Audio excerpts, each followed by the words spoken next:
also standing in on behalf of the youth of the city. We felt it was very important to give the youth a chance to voice their concerns and their actual experiences with the Milwaukee Police Department.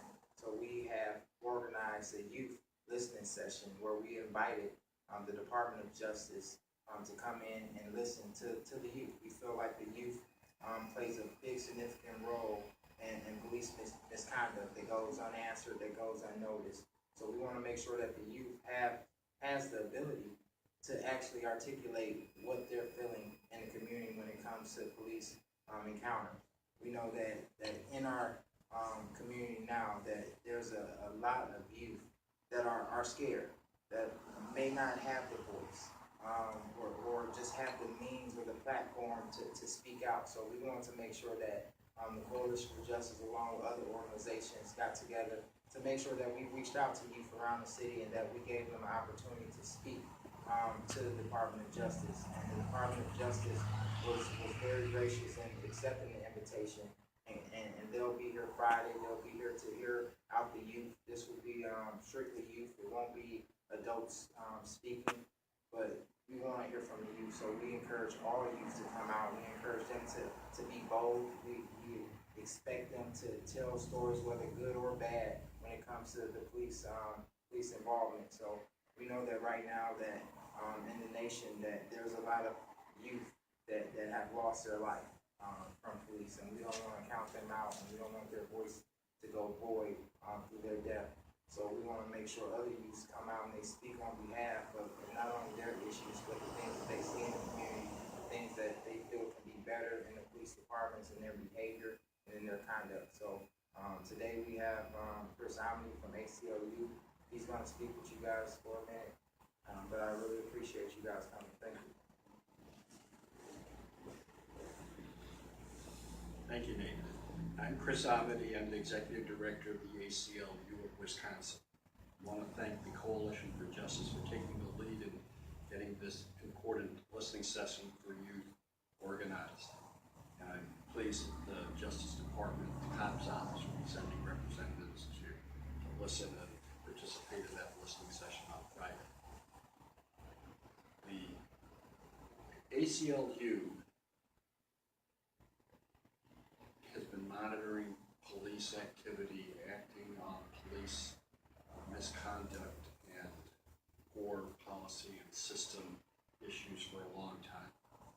We've noticed that youth has always been an issue when it comes to interactions with police. We distribute tens of thousands of Know Your Rights and law enforcement encounter cards to young people every year.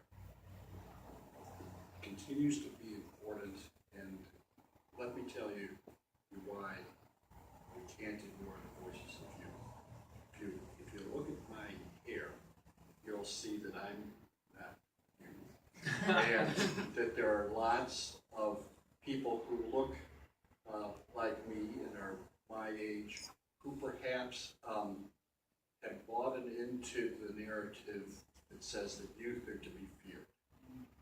And it's almost palpable in the media, in public decision-making places like the Public Justice Safety Committee of the Common Council. Well, let me tell you that there are tens of thousands of young people in this community, and the Milwaukee Police Department can't be treating them all with a broad brush and having tens of thousands of young people as suspects. They need to change their policies. They need to listen to the young people. They need to find better ways to interact. And if they do that, then people who look like me won't have to fear youth every time they see them walk down the street. We can recognize that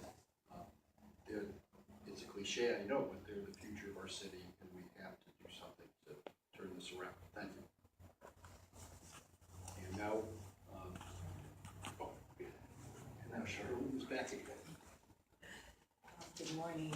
My name is Charlene Moore, and I'm the director of Urban Underground, which is a youth leadership organization that is affiliated with the Center for Youth Engagement.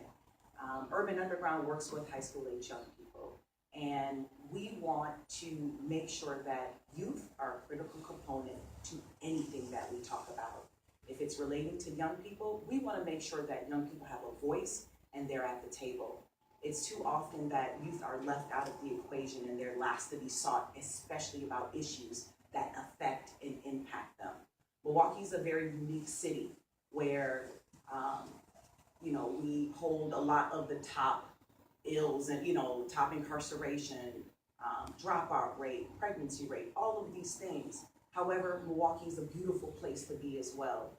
And we're honored to be partnered with the Coalition for Justice as well as the ACLU, which has taught us how to train our young people to know their rights. However, we can't train our young people to do the right things if law enforcement isn't doing their part, if they're not being taught how to treat our young people with dignity and respect.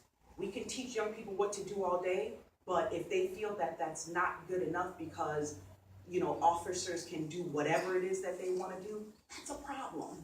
And it's so critical and so important that we begin to build community. We had it back in the day where, police officers lived in neighborhoods and there was a better relationship. And I believe we can get back there, but it's absolutely going to take work. And it's going to take effort on the part of our city, as well as effort on community organizations to continue to teach young people to do the right things. But we want to make sure that the other half of the story, that they're also being treated fairly. So thank you all so much for coming out, and we're looking forward to this listening session on Friday.